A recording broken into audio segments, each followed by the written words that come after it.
Isa na lang ako. Iniwan niyo ako Good morning po. Ito ang programang Bawal ang Pikon, Get It Straight with Daniel Rason. Isa sa mga official vice presidential candidate po para sa padating na halalan sa Mayo ang makakasama natin ngayon. At pinakakonti daw ang nagagastos nito. Ewan kung totoo. Pero kasi number 1 siya sa survey Ano ba ang meron? Tignan natin ang ibang mga ginagawa. Yung mga launch nila at yung ibang mga usapin pa.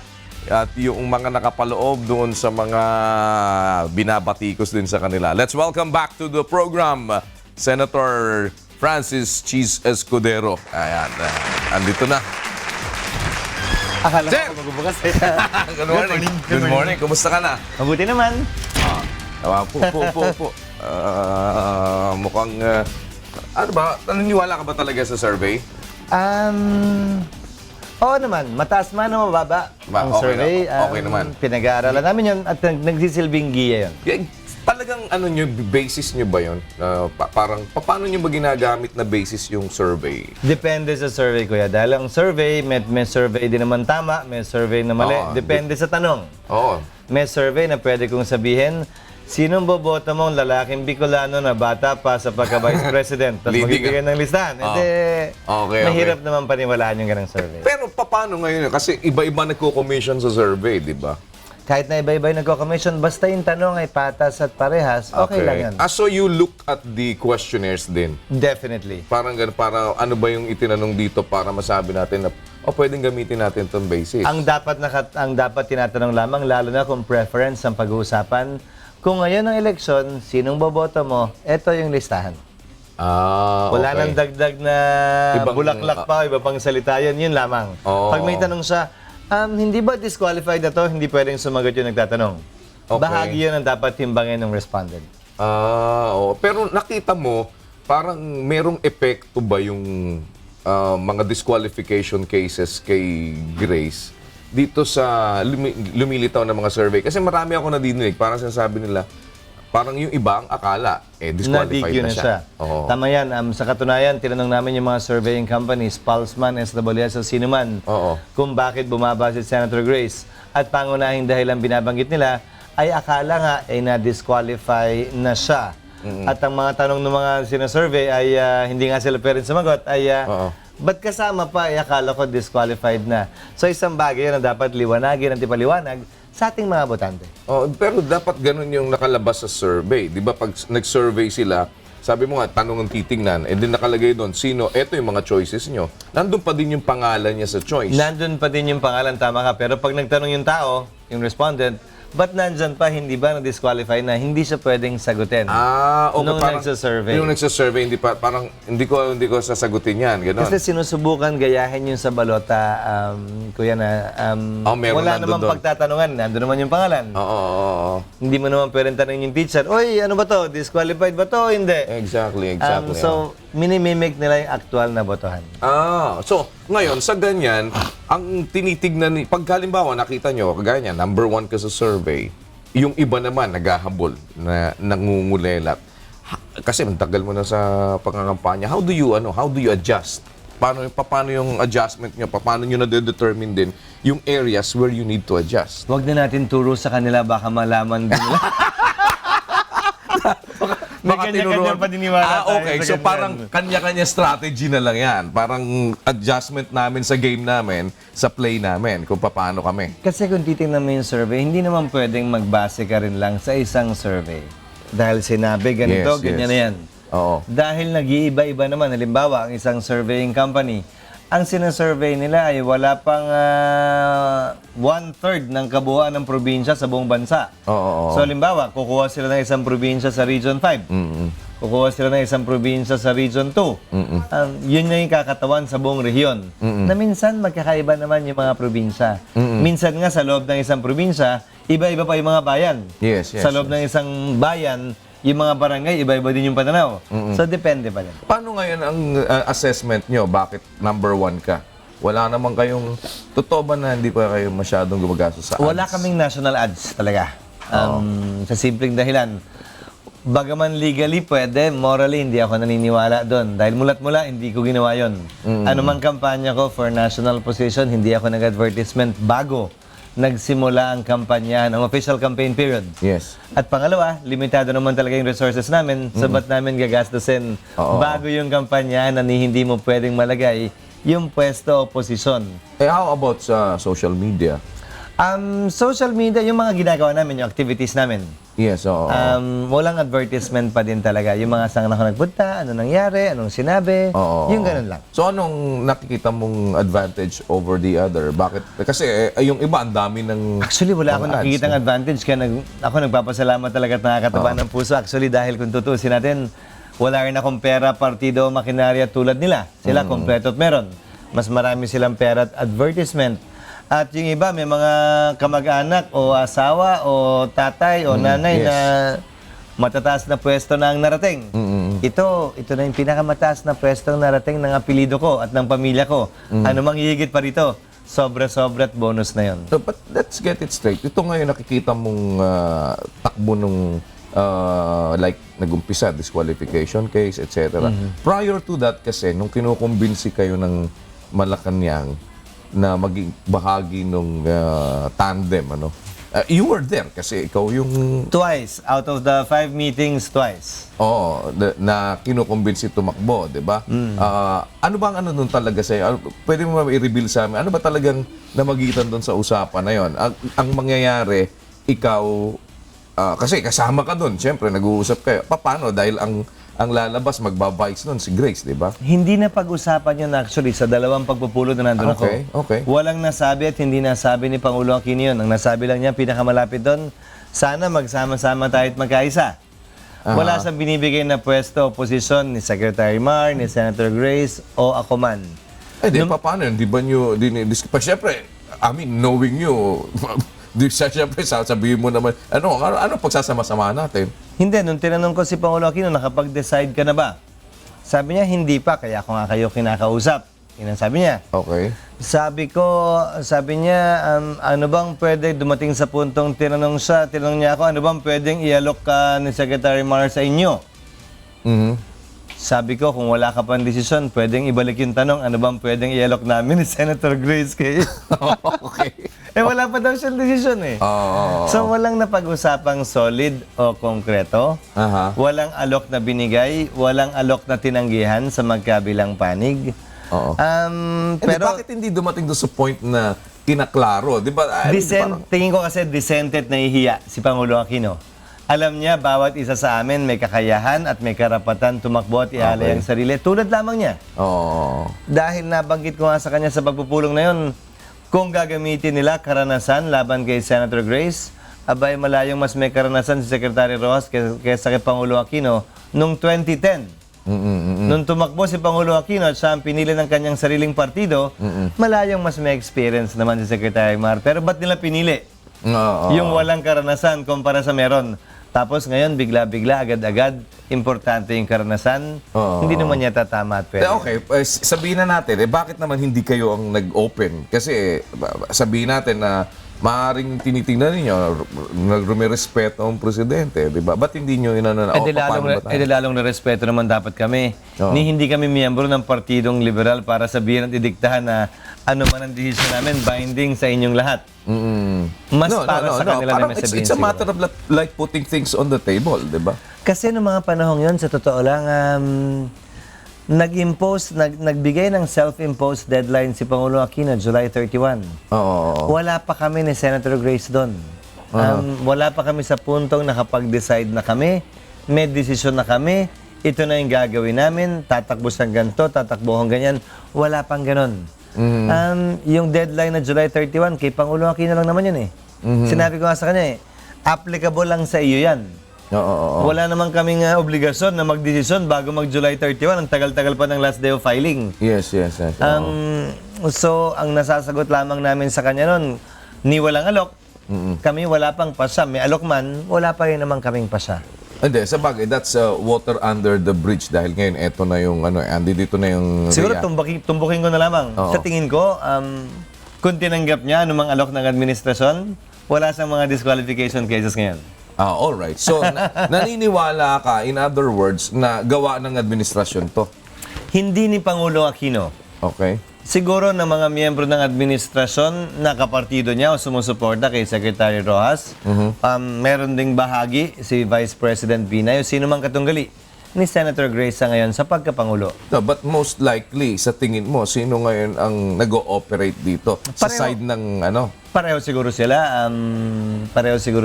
Dahil kung maalala nyo, kahit yung anak mismo ni Vice President Binay, bumoto laban kay Senator Grace sa SET imbis na mag-inhibit sana. Na napaka-obvious naman sana ng conflict of interest doon. Oo. So, may participation. Pero ang pinakamalaking bahagi, saan mo tinitignan?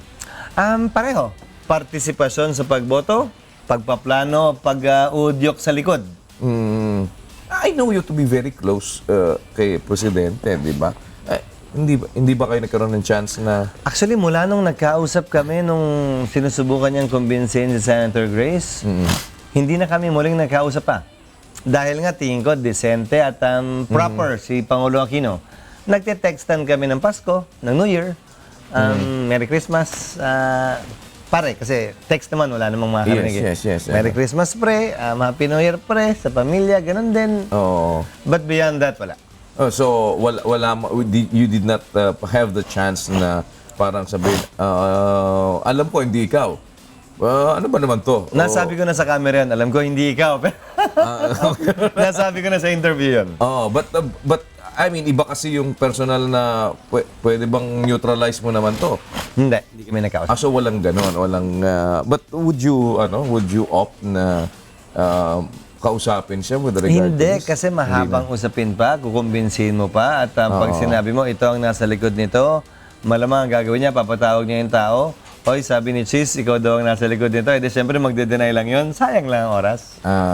So may alam ka na kung sino nasa likod. Kasi parang nasa isip mo, kahit sabihin ko, ito nasa likod nito, gumagawa. Sa grupo niya. Mas mula sa grupo niya, pero siya mismo hindi ako naniniwala. Yeah, so sa grupo niya, sino ba ang hinala mo? Sumusuporta sa kandidatura ng kanyang kandidato. Puro mga kapartido niya, yung mga nasa likod din na nagpa-appoint. Alam mo, yun ang hindi ko maintindihan din sa totoo lang. Ang nagrekomenda, inamin naman ni Secretary Lacerda, ang nagrekomenda sa mga inappoint sa COMELEC, ay puro mga kumakandidato ngayon. Alam naman siguro nilang kakandidato talaga si Secretary Rojas. Alam naman nilang re-electionista si Senate President Drilon. Bakit nila tinanggap yung mga rekomendasyon ng mga taong kakandidato sa halalang ito? Hindi ko rin maunawaan yan. So ngayon, nandito tayo ngayon sa stage na inaabangan pa, kumbaga nakabiting kayo sa alanganin. Hindi naman. Nagdesisyon na ang Korte Suprema, nag-issue ng TRO. Yes. Ibig sabihin nun, wala na sa kamay ng COMELEC. Tigilan na ng COMELEC ang pag-disqualify kay Senator Grace at ilagay ang pangalan ni Senator Grace sa balota. So, nasa balota na siya habang nagpapasya ang Korte Suprema. So, ang iniintay ngayon ay yung pasya ng Korte Suprema. Pero, do you believe na one way or the other, may impluensya ang Malacanang sa Korte Suprema bago mo sagutin yan? Pabalik ko kami, sandali lang.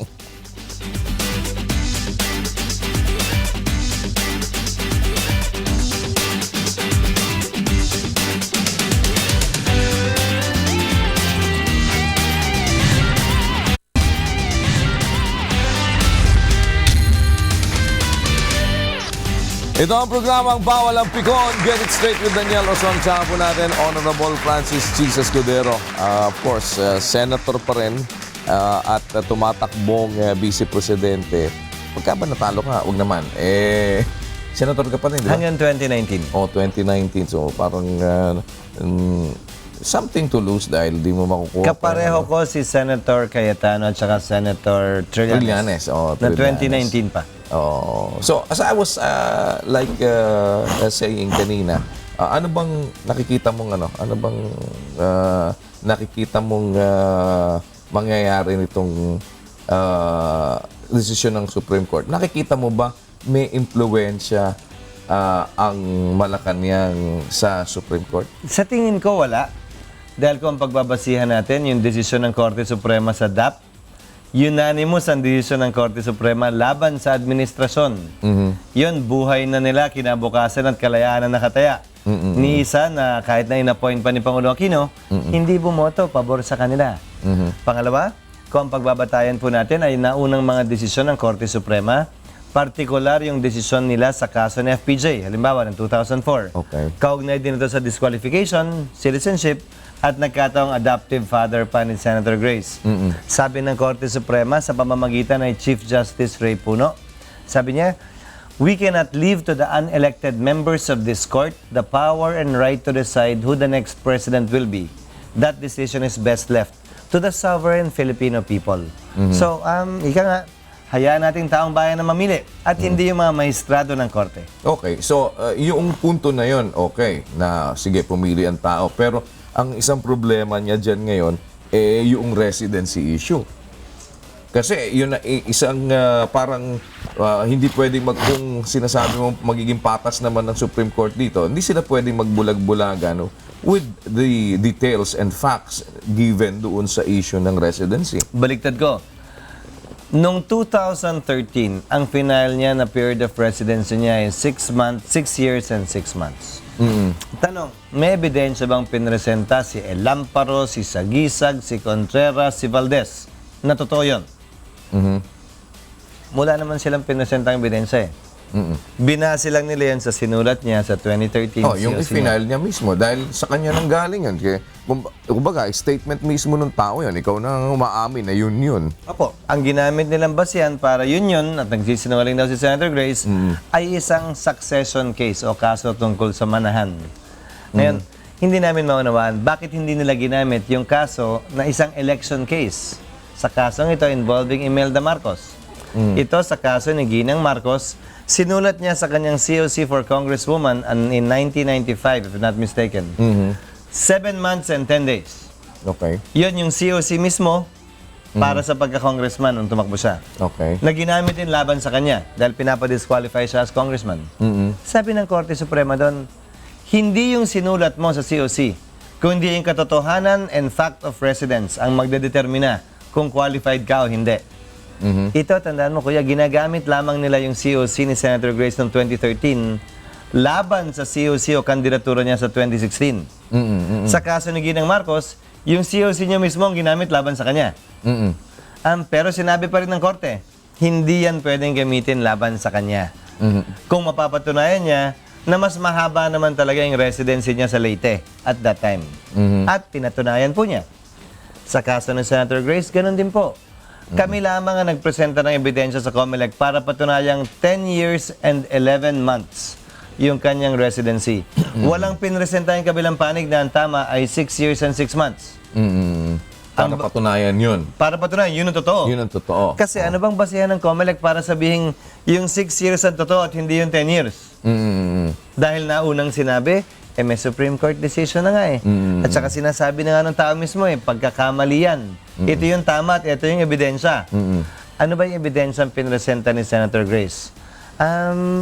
Nung namatay yung tatay niya noong December 2004, nagpasya na siyang manirahan dito. Ano yung ginawa niya between January to June 2005? Una, bumili ng condominium unit dito, bumili ng lupa, nagsimula magpatayo ng bahay, binenta yung bahay sa Amerika, nag-resign siya sa trabaho niya sa Amerika, dito na siya nagtrabaho, at sumulat pa siya sa US Post Office.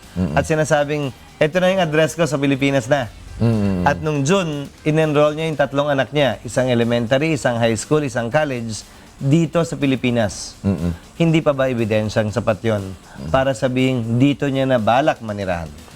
In other words, obligasyon ngayon ng korte, with what you're saying, na sabihin at i-determine yung katotohanan base sa kung ano yung realidad at hindi sa kung ano yung sinabi ni Senator Grace po doon sa kanya si Osi nung tumakbo siya ng Pero senador. ni walang pinresentang ebidensya yung kabilang panig na yung 6 na taon nga ang totoo. So ito ngayon ang... Maliban sa sariling deklarasyon niya. Alam niyo kung bakit nagkamali si Senator Grace? Hindi naman siya abogado So, she'd rather err on the side of prudence than sobrahan niya. Nung sinusulat niya, nagdesisyon siya, ang pinagbasihan niya nun, nung umuwi na dito permanently yung asawa niya, nung nag-resign na rin sa trabaho sa Amerika. Dahil napunta siya ng Amerika dahil sa asawa niya at nag-asawa siya doon, Nung bumalik na rin yung asawa niya rito, permanently, meaning nag-resign sa trabaho, matapos i-wind up lahat ng affairs nila ron. Yun yung sinimulan niyang pagbilangan. Hindi yung personal at sarili niyang desisyon at pasya at aktual na paninirahan sa Pilipinas dahil nauna siya dito eh. Tsaka sobra-sobra naman doon sa tinatakbuhan niya na rin kasi na senador, qualified naman siya. Kaya nga tinanong siya sa Korte Suprema, kung nagkamali siya, ba't hindi binago? Ang dahilan ay simple, ba't mo kailangan baguhin? Ba't mo kailangan gawing 8 years yung 6 years? 2 years lang naman ang requirement. Ba't mo papalakihin pa? Ika nga, wala namang dahilan na. No, para i-rub mo pa yung issue na gagawa ka ng Gagawa ka problema ng issue na walang issue. Alright. Ngayon, ibig sabihin, kumpiyansa ka kung patas ang Korte Suprema sa tingin mo, kumpiyansa kayo na mananalo kayo. Mas gusto kong gamitin yung salitang hopeful ako na Hopeful mananalo ka. si Senator Grace. Okay. Paano ngayon kung halimbawang wag naman, natalo? Hindi naman natin masasabi. Bola, ika nga, bilog ang bola. Kung halimbawa natalo, ano ngayon ang gagawin nyo? Wala sa pinag-uusapan namin yan. Sa totoo lang, you have to understand too. Lahat ng kumakandidato naniniwalang mananalo siya. Yeah, of course. Wala Pero, naman yata kumakandidato naniniwalang hindi siya mananalo. Gayon din sa disqualification. pero ang ibig sabihin ko lang, di ba may magiging epekto din yun kahit, halimbawa sa'yo, sa pagtakbo mo bilang Vice President, kung disqualified siya, how do you think it would affect later on yung... Tiningnan na namin sa survey din yan. Yung mga tumatakbo bilang senador o bilang Vice President o bilang local official sa ilalim ng linyado partido ni Senator Grace, hindi maapektuhan negatively kung sakasakali. Halos pareho lang at walang pagkakaiba. Dahil sa dulo, ang tingin naman ng mga tao palagi, individual ang pagpili ng mga kandidato. So, At hindi naman walang bilang epekto. magkapartido. So walang epekto sa din yun sa Halos pagtakbo mo bilang wala. presidente. Pero syempre, mas maganda na at mas maayos kung meron kang katandem at kasama. At syempre, sino ba naman ang gugusto na ma-disqualify yung kasamahan mo o katandem mo? O kung halimbawa ngayon gano'n na nangyari, sino ngayon ang susuportahan mo tumatakbong presidente? Wala. Hindi ko naman kailangan magsuporta eh. Gayun din si Senator Grace, kahit naman ano mangyari sa kanya, hindi naman niya kailangan magsuporta kanino pa man. Desisyon niya palagi yun at susunod kami palagi sa kanyang magiging desisyon. So hindi ka kaya lang hindi maganda tunog eh. Hindi ka magbibichi. Wala na. Para bichi, di Wala ba? na. May bihon na yun. May bihon na yun. May bihon. Hindi Kung wala nga halimbawa May bihon na nga yun. May bihon na yung honasa na yun. Hindi nga, pero halimbawa na hindi nga magko-qualify na si Again, hindi namin pinag-uusapan yung kuya. At mangyari man yun, desisyon ni Senator Grace kung may pipiliin siyang susuportahan. At susunod kami, tatalima kami. Sa kanya magiging pasa. Kung ang desisyon niya ay wala, hindi wala. Pero sabi nila, pagka merong usok, may apoy. Bakit ba meron mga nagpa-placard na sinasabi, boy, laglag ka raw? Infiltrator yun sa rally namin. Paninira at black propaganda mula sa kabilang kampo yun. May pumasok, ha? Alam ko yun, kuya, dahil ako nag-organize ng rally yun eh. Okay. Kilala at alam ko yung mga grupong bumubuno at hindi sila kasama doon. Kaya okay. alam ko ang infiltrator sila sa rally yun. Kaya maliwanag na black propaganda lang po yan. So, yung mga lumitaw ngayon na nang iwang ka na or things like that, ang tingin mo, pakana din ang kalaban? Oo, dahil hindi ko tingin. Ulitin ko, ako nag-organize ng rally yun para suportahan si Senator Grace. Okay. Hindi kasama yung grupong yun sa mga inorganisa namin. Kaya alam kong hindi yun bahagi ng aming mga grupo. Sinong grupo ba yan? Ba't hindi nyo... Hindi na siguro kami mag-aaksaya ng panahon para alamin pa. Hindi sila kasama sa mga meeting namin ng mga sumusuporta kay Senator Grace. Lumabas lang yun ng araw na yun. So, ang hirap naman hanapin pa. Hindi naman kami investigador. How would it affect yung nyo? Hindi ba kayo yung samahan ba ninyo, hindi ba nagkakaroon ng ng parang di ba kayo nagkakaroon ng Sa dudahan? lahat ng tandem, Oo. kami siguro yung hindi nila pwedeng gawin yan. Dahil matagal, malalim at mahaba na yung pinagsamahan namin ni Senator Grace kumpara sa ibang magtatandem. Halimbawa, Secretary Mar at Congresswoman Robredo, ngayon lang yata sila nagkakilala eh. Mayor Duterte at saka Senator Cayetano, gayon din, ngayon lang yata sila nagiging close. Vice President Bine at Senator Honasan, magkabilang kampo pa nga sila sa mga kudeta eh. Laban kay Pangulong Aquino nun, Cory Aquino nun. Sino pa ba? Senator Miriam at Senator Marcos, isa pang hindi rin masyadong close, maliban sa Senado. Kami na siguro may pinakamalalim at mahabang pinagsamahan kumpara sa iba. At saka, siguro kaya nila nilalabas din yung mga isyong yan. Dahil sinusubukan basagin yung samahang yon. Sa lahat ng kandidato, kuya, kami niyata ang mas madalas magkasama. Kami yata may pinakamagkasamang kampanya kumpara sa iba. Ang dami mong nakikitang magkakahalong tandem. AB, AC, AD, AE. Kami lang yata yung wala eh. Pangalawa, kami lang din yata yung mas madalas magkasama sa pag-ikot at paglalabas. Kumpara sa iba na isa-isa lang kung lumabas at isa-isa lang din kung magpa-endorse sa mga grupo. Gaano kahalaga yung ang presidente at vice presidente na mananalo? Ganon talaga. Kumbaga, sanggan dikit talaga. Para magkaroon ng continuity, Oo. sa Amerika, kaya ang binoboto lamang ay presidente at hindi vice presidente. Oo. Para kapag ka nanalo yung presidente at maganda ang ginawa, kayang mapagpatuloy ng vice presidente niya pag tumakbong presidente naman yung vice niya. Exactly. Yun naman yung logic nila ron eh. Oo. Pero sa ating bansa, pinagpasahan na natin na magkahiwala yun. Okay. So kung magkahiwala yun, tingin ko hindi na natin pwedeng alisin pa yan sa ating mga kababayan.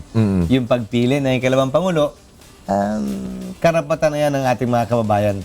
At hindi na pwedeng gawing black voting pa yan. Pero you believe na yung vice presidente at presidente na nagtatrabaho, mas maganda talaga kung paano sila, kumbaga, vibe sila, di ba? Definitely, option yun. Oo. Pero na mayroon silang magkaibang pananaw, posibleng may positibong aspeto rin yun. Pero sa dulo, alam mo, magkakampi man sila o hindi, dapat at importante, ilagay nila at isalang-alang nila yung mas nakatataas na interes palagi ng ating mga kababayan sa anumang gagawin nila. Dahil may mga nakita rin tayo noon, magkapartido dati, kalagitnaan nag-away din. So, siguro nasa tao palagi yan. So, ang tingin mo, halimbawa, kung hindi si Senator Grace po ang magiging presidente, sino sa mga kumakandidato yung tingin mo mas makakatrabaho? Tayo, Makakatrabaho mo ng ano? Lahat sila nakasama ko na sa Senado man o sa administrasyon o kung saan man. Pero kaya nga kay Senator Grace ako piniling tumakbo eh. Dahil sa kanya ako pinaka-komportable, sa kanya ako pinakatiwala at sa tingin ko siyang may kakayanan para gampanan ang tungkulin bilang Pangulo. Dahil maliban sa dalisay na intensyon niya, nasa tamang lugar din ang kanyang puso para pagsilbihan ng ating mga kababayan. At malayo yung mga katunggali niya sa aspetong yan. Pwede bang itaga sa, hindi sa tubig, sa bato, yung hindi ka kagaya ng nangyari ng nagnoybi ka dati? Nagnoybi ako dati. Hindi ka nagnoymar? Ba't ko kailangan mag-Neymar? Hindi. Una, hindi ako miyembro ng Liberal Party nun. Okay. In fact, independent ako nun. Oo. At tulad ng marami sa ating mga botante noon, namili yung ating mga botante kung sinong boboto nila. Yes. At nagkataon na yung pinili ko, kinatigan din ng mayoriya ng ating mga kababayan. Hindi hiniling ang tulong ko ni Secretary Marroas ng mga panahon yun. Hindi naman ako miyembro ng LP para sumuporta sa linyada ng LP.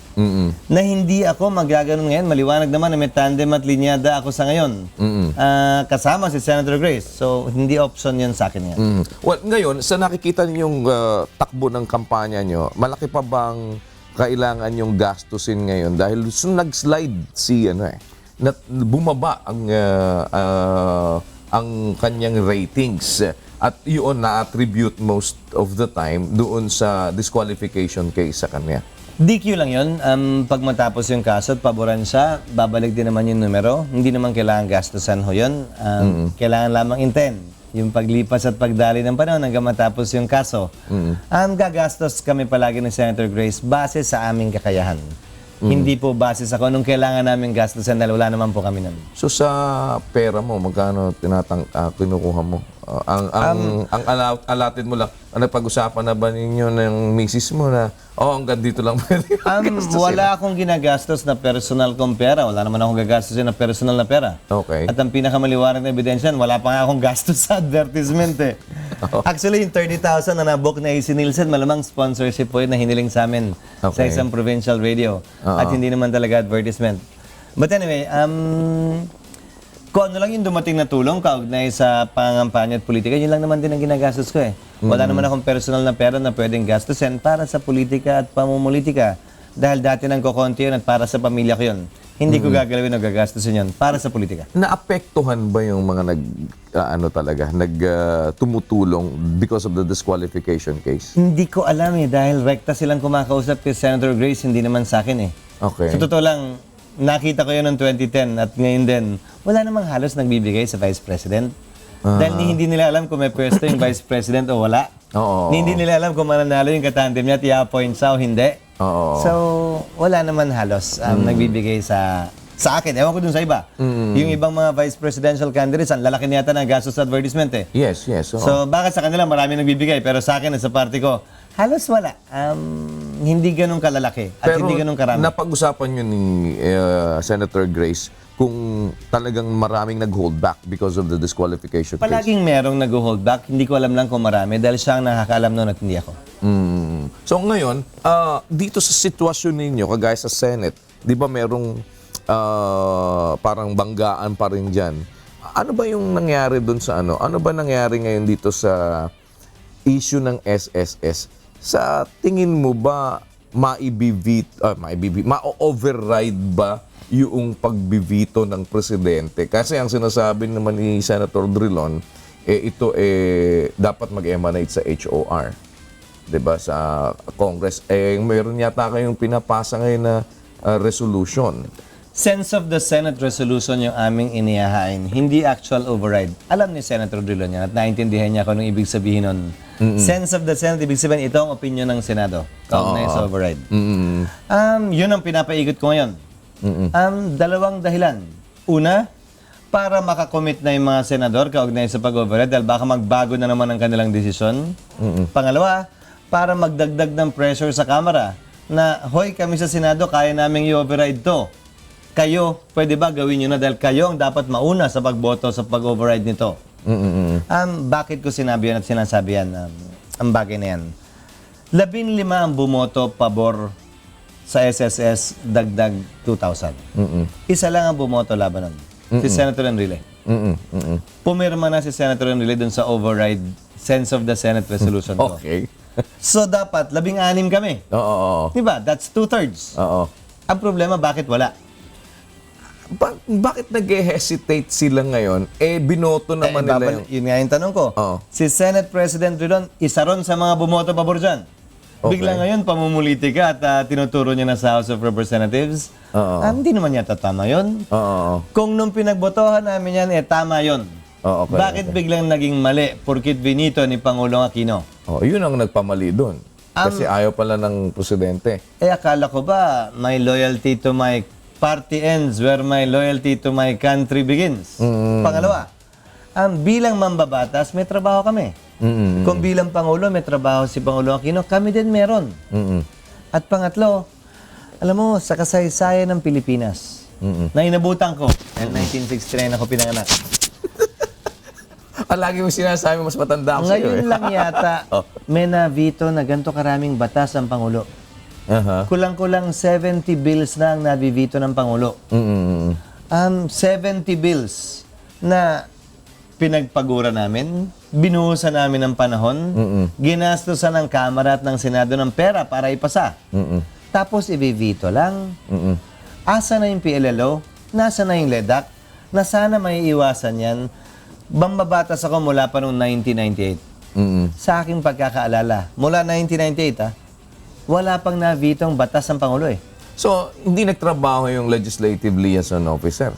Hindi nagtrabaho at malaki na yung kakulangan ng hindi pag-convene ng LEDAC na nakikita natin. Dahil kung talagang ayaw ng Pangulo yan, dapat umpisa pa lang. sinabi na sana niya sa amin. Sabi nga ng Senator Drilon, nilalagay daw namin sa alanganin ng Pangulo Aquino. Sorry, hindi kami naglalagay sa alanganin sa kanya. Sila nakapartido ang naglalagay ng alanganin sa Pangulo. Dahil dapat yung Speaker at Senate President, sinabi na sana sa Senado at sa Kamara, hoy, teka, ayaw ni Pangulo Aquino to eh. Baka i-veto lang niya to, magdahan-dahan muna tayo. O pag-aralan pa natin to. They did not do their job. So, ibig sabihin, hindi rin nag-uusap yung, hindi kinakausap ng presidente yung dalawa, yung speaker at saka yung pinaka-president. Hindi nga nila ginagawa yung trabaho nila. Hindi ba? Dapat trabaho nila bago sila magpasa ng panukalang batas. Sabihin nila, Mr. President, controversial to. Oo. Magkapartido naman sila eh. Mas madalas sila makita eh. Yes, oo. Ano bang tingin nyo dito? Oo. Wala kasing letak eh. Walang PLO eh. Dahil pag madalas naman sila makita eh. Bakit hindi niya ginawa yun? At saka, it proves na hindi niya alam yung gusto ng presidente na dahil bumoto siya nung una eh. In favor, di ba? Or baka naman alam niya pero tingin niya yun ang tama. Oh, bakit naman ayaw mo i-override ngayon? Kasi tingin niya siguro hindi na yun yung tama. Pero eto ngayon, yung threat ng SSS, hindi ba hungkag yung sinasabi nila na ito maaaring mga hulugan kasi ng bankruptcy? Were you able to discuss this? At na pag-usapan ba, kasi siyempre, bilang mambabatas, bago kayo mag-come up sa ganon, na-deliberate muna yan eh. Tinignan na rin kung ano ba mangyayari, meron bang epekto, ito ba ngayong sinasabi ng SSS na to, na maaaring magkaroon ng bankruptcy, mangyayari ba talaga? Anong solusyon? Before you answer that, we'll pause for a break.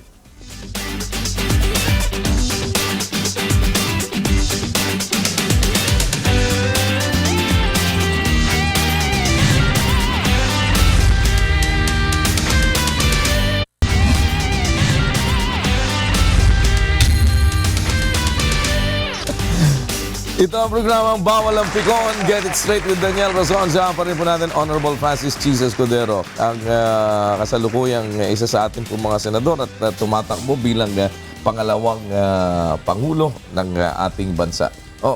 Ano bang doon? Bakit parang yung threat ng SSS hindi ba na i-deliberate yun na mababankrupt or what? At yung pagkukunan ng pera ngayon, parang naging pagtatalo ngayon yan. Ano economist mo nagsabi? Threat. Ano to? Takutan? Oo. Ano to? Hostage? Alam nyo, may simpleng kasabihan tayo sa wikang Filipino. Pag gusto, palaging may paraan. Pag ayaw, palaging may dahilan. Ang SSS na nagsimula mag-present sa amin, sabi nila, 1.1 million ang retirees. Naging 1.5 sa kalagitnaan. Nung binito ni Pangulo Aquino, abay biglang 2.1 million na yung retirees, kaya umabot na ng 50 billion bigla yung kailangan bayaran. At 2,000 per month times 13, times 2.1. Yun yung 50 billion na sinasabi nila. Pero nung una silang humarap sa amin, 1.1 lang daw yung retirees. Ano ba talaga? Hindi, pero may projection naman yun kung sino yung mga magre-retire pa dun sa panahon na... namin lahat yun. Okay. Oo. Ang sinabi nga nilang figures sa amin noon ay halos kalahati ng sinasabi nilang figures bigla ngayon. Aha. Pangalawa, sabi nila nung humarap sila sa amin, 2029 daw mga bangkarote. Biglang nung binito ni Pangulo Aquino, 2027 na bigla, mga bangkarote. Ano nangyari dun sa 2 taon bigla? Pangatlo, hindi nila nasagot. Bakit 38% lamang ang collection efficiency ninyo? Ngayon, gusto nyo mag-relax, gusto nyo mag-easy-easy, ayaw nyo gawin ng tama yung trabaho nyo, tapos sabihin nyo, ay hindi kaya. Samantalang kung gagawin lamang nila yung trabaho nila, kakayanin at kayang-kaya. Pang-apat, kung talaga hindi nyo na nga ginagawa ang trabaho nyo, sabihin nyo pang kulang yung pondo, bakit umaabot sa 7 milyon yung binibigay nilang bonus sa mga sarili nila nung nagdaang taon lamang? Hindi naman din yata tama at makatarungan yun. Kung talagang kulang yung pondo para dagdag pensyon, hindi ba dapat mas kulang yung pondo para sa malaking bonus? Oo. Hindi rin yata tama naman at makatarungan yun. At panghuli, alam nyo, wala pang pension fund na nalugi sa buong mundo. Palaging pinopondohan niya ng pamahalaan.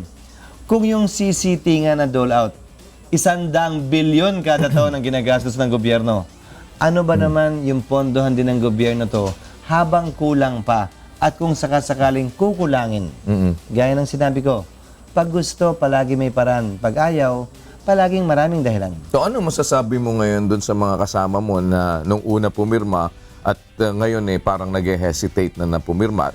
Will you be able to get them back? Hindi ko alam. Kaya hindi ko pa pina-file yung resolution. Nais kong bigyan sila ng pagkakataon na pag-isipan, pag-aralan at Kung sakasakali, alamin ko anong sagot nila sa taong bayan kapag tinanong sila.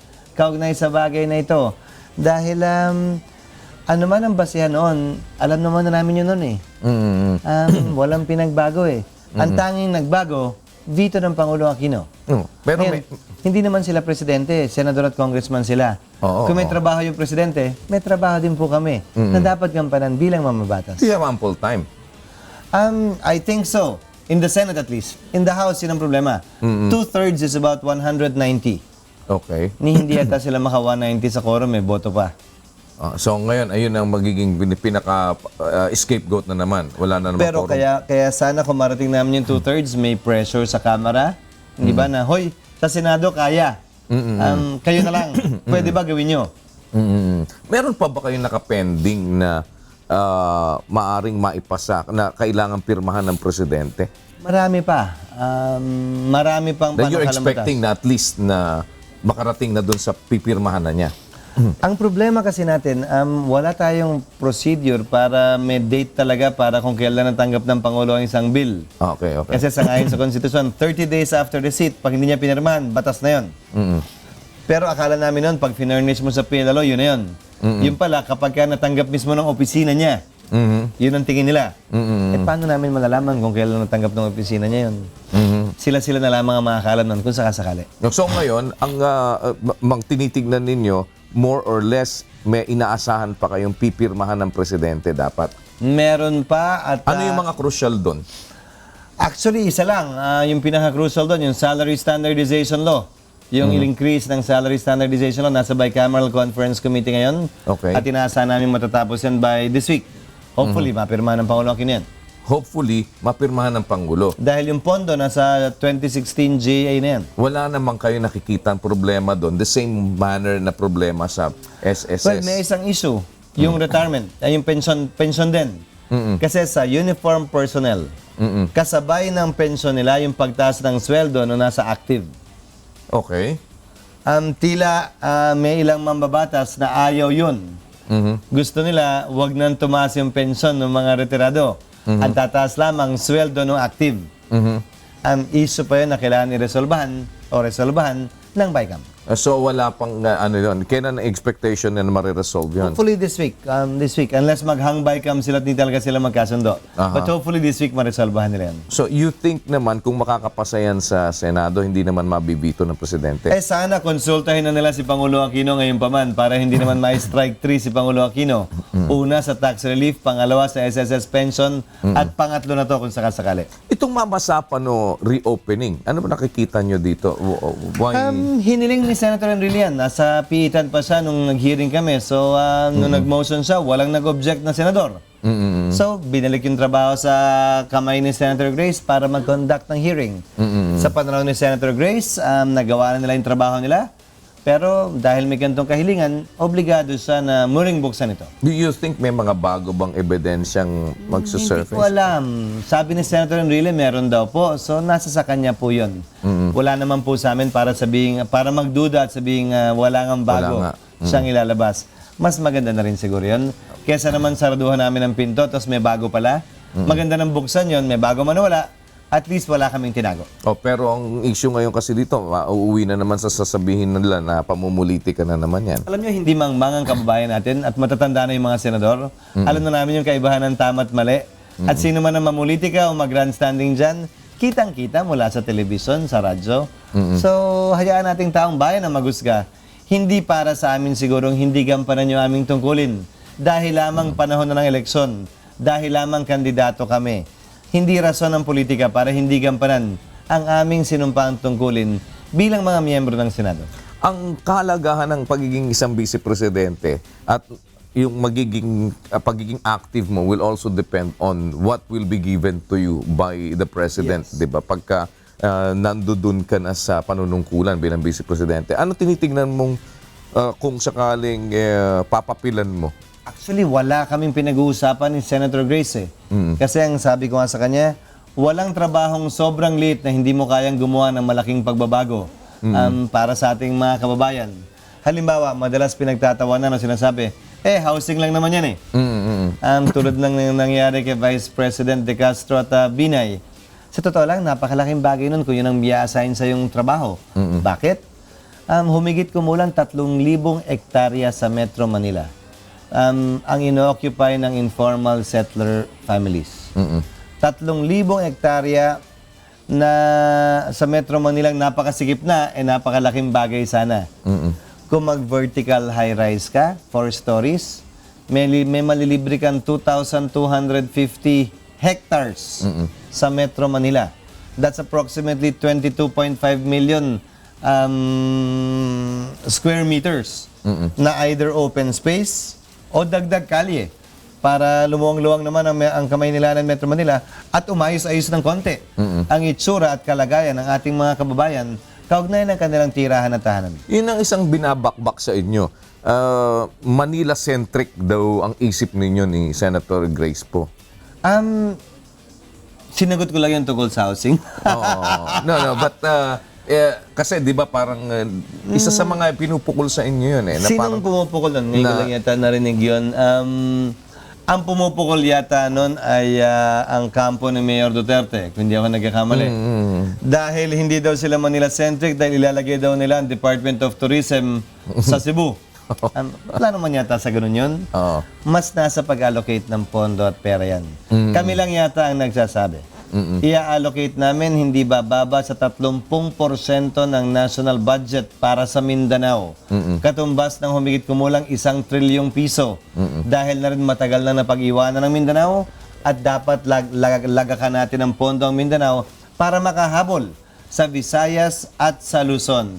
Wala naman yata sa pagkakaroon ng plano para sa Metro Manila dahil kung Metro Manila yung problema, ang issue dahil ang informal settlers sa Davao, marami din at meron. Informal settlers sa iba't ibang probinsya, sa Cebu, ganoon din meron. Ang solusyon ay pareho din. Kung kayong mananalo na tandem, anong pinakamalaking pagbabagong mai-expect? Kasi lahat lagi yun eh. Pagbabago towards ganito, ano yung lahat nung parang anong magiging significance nung manalo yung Pochis? Gamit ang taunang budget, papatunayan at papakita namin na may pakiramdam at puso ang pamahalaan kaugnay sa pangunahing pangangailangan ng ating mga kababayan. Halimbawa, nais namin tutukan sa pag-allocate ng hindi bababa sa 20% ng national budget. Kaya kung sinasabi yung mga figures na ito, Kuya, dahil ika nga, put your money where your mouth is. Yes. Hindi ba pwedeng dakdakan ng dakdak na may programa at pangako ka, wala ka naman pera nilalagay. So, mag-allocate ng 20% para po sa 4 na social welfare na gastusin ng pamahalaan at 4 na gastusin ng ordinaryong Pilipino na hindi niya kakayanin ng mag-isa. Pabahay, kalusugan, edukasyon, at pensyon. Kabilang na itong SSS na pinagdidebatihan natin. Hindi bababa ng 20% or katumbas ng 600 billion pesos. Pangalawa, layunin din po namin mag-allocate ng hindi bababa sa 10% ng national budget para sa agrikultura or 300 billion pesos. Sa ngayon, nasa 70 billion pesos lamang ang budget ng agriculture. Nandyan yung 70% ng mahihirap nating kababayan. Visayas, Luzon o Mindanao man. Kung talagang ayaw natin silang maiwan, dapat gastosan natin sila. Dapat mag-allocate tayo ng malaking pondo at pera. Kaya hindi inclusive ang growth ngayon. Dahil yung ginagastos sa agrikultura ay napakaliit. Samantalang nandyan naman yung pinakamahihirap nating kababayan. To cite one poignant example, for this year, 2016, nag-allocate ang gobyerno ng 391 billion pesos, kulang-kulang 400 billion, para sa highway at tulay. Nang makikinabang, yung may mga kotse, siyempre. Pero 7 billion lang ang inallocate nila para sa farm-to-market road. Infrastructure pa rin naman yun eh. Kung pagyayabang mo, 5% of GDP ang gasto sa infrastructure, sana dinagdagan mo ng konti yung farm to market para sa magsasaka yun eh. Tataas ang kita ng magsasaka ng 5 to 8% kapag ginawa po nila yan. Kapag nag-cover ng kalye mula sa merkado, papunta sa kanyang sakahan. At kung ayon sa datos, humigit kumulang 28,000 kilometers ang farm to market road natin sa buong bansa. At 10 million per kilometer, 7 billion per year, aabutin tayo ng 40 years bago natin makongkreto lahat yan. Hindi naman makakapaghintay ng ganong katagal ang ating magsasaka. Tanggalan mo, tapyasan mo ng 90 billion lamang. Halimbawa, yung 390 billion para sa highway at tulay, may 300 billion pa rin. Mataas pa rin yun kaysa sa 2015 budget. May 90 billion ka sa farm to market road plus 97 billion. Sa loob ng 3 taon, isang termino, mapapakongkreto mo lahat ng farm to market roads, lalaki ang kita ng magsasaka mo, may engganyo sila magtanim. Kikita sila ng mas malaking halaga at gaganda ang buhay nila.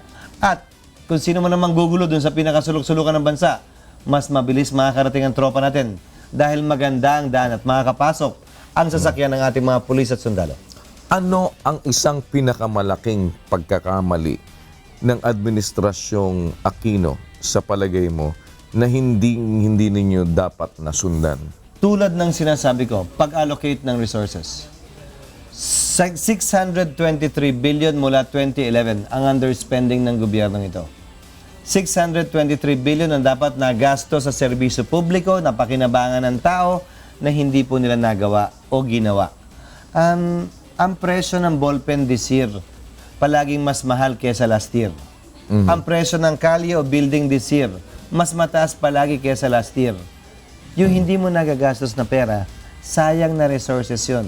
Buwis na kinolekta mo yun mula sa taong bayan na hindi mo naman nabalik sa pamamagitan ng serbisyo publiko.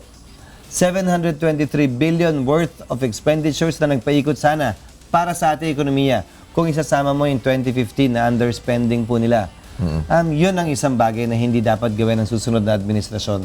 Leksyon dapat na napulot na yan ng ating mga opisyal para sa gayon, pwede namang maging tuwid at mabilis eh.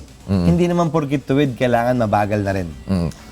Before I let you go, sabi mo ikaw nag-organize ng rally ni Senator Grace. Isa sa mga. Are you still planning to organize bigger rallies to support yung kanyang laban sa Supreme Court? Hindi naman bigger rallies. Oportunidad kasi yun at pagkakataon para yung mga may hinaing, kasi marami kaming mga support groups na mabigat talaga sa loob nila to eh. At kailangan ng outlet para ilabas yun. So yung pagkakataon yun ang binibigay namin sa kanila. Bigger rallies, hindi siguro kasing laki nun ng daan dahil nagpunta ron si Senator Grace at si Ginang Susan Roses. Pero siguro may mga pagkilos pa rin dahil may mga grupong gusto talaga eh na maglahad ng kanilang nasa sa loob. At tinutulungan lamang naman namin sila na magawa at magampanan yun. Saan pinakamaganda ang fight? Kung ang chances of winning, kung mas marami kayo o mas kukonti na lang yung maglalaban? Para sa akin, pareho lang. Pareho lang. Pag dalawa lang kasi, di pag ayaw sa'yo, sa kabila na yun. Pag marami, may choice din. Sa katunayan, pag marami, pag one-on-one ang laban, mag-number one ka, dapat mag-number one ka sa mas maraming lugar. Pag 5 o 6 man naglalaban, kahit number 2 ka at wala kang tinapan na probinsya, basta consistent number 2 ka, may pag-asa kang manalo pa rin. Basta iba-iba yung number 1. May bago ka bang strategy na hindi mo ginawa sa pagtakbo mo, Senador? Malaking pagbabago palagi dahil nung senador, 1 out of 12 yun. Binoto ko, binoto ka, binoto siya. Pwedeng iboto lahat. Pwede. Sa one-on-one, hindi na po pwede yan. Pag binoto yung kalaban mo, hindi ka na pwedeng iboto. Hindi tulad ng senador. Binoto yung isa, pwede ka pa rin iboto. So, may hindi na. binago ka ngayon sa style ng panliligaw. Binago sa style ng panliligaw. Hindi naman, kasi ganun pa rin. Limitado pa rin yung resources namin. Kung hindi sana limitado yon, marami akong gustong baguhin. Sa kampanya ang gusto kong magawa at gawin. Anong pinakagusto mo magawa na hindi mo magawa dahil kulang ka sa resources? Siyempre, advertisement. Wala ako. Gusto ko yun, siyempre. Wala eh. Well, we wish you good luck. Maraming Thank you very salamat much. for being here and good luck. Good luck sa iyong kandidatura. Senator Francis Cheese Escudero. Dito lang po sa programang Bawal ang Pikon. Get it straight with Daniel Razon.